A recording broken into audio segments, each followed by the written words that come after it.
उरण ईश्वरपूर नगर परिषद निवडणुकीमध्ये अजित पवारांचे राष्ट्रवादी आणि शरद पवारांचे राष्ट्रवादी यांच्यामध्ये हाय व्होल्टेज ड्रामा पाहायला मिळाले। प्रचारादरम्यान शरद पवारांच्या कार्यकर्त्यांनी अजित पवारांच्या कार्यकर्त्याला जीवे मारायची धमकी दिली। या आरोपानंतर महायुतीच्या नेत्यांनी पोलीस ठाण्यावर मोर्चा काढत धरणं आंदोलन केलं, तर दोन्ही गटांविरोधात पोलिसांनी तक्रार दाखल केली।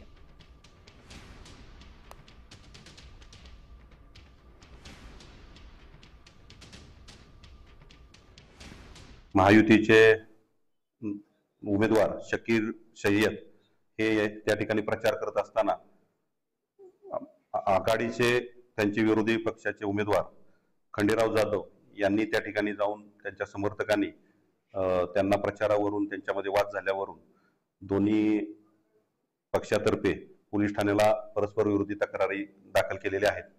सदर तक्रारीच्या अनुषंगाने पुढील कारवाई करण्याची देश विदेशातील प्रत्येक घडामोडींचे लाईव्ह अपडेट मिळवण्यासाठी आता साम टीव्हीच्या सर्व सोशल मीडिया प्लॅटफॉर्मला लाईक, फॉलो आणि सबस्क्राइब करा। तसंच सर्व नोटिफिकेशनसाठी बेल आयकॉन प्रेस करायला विसरू नका।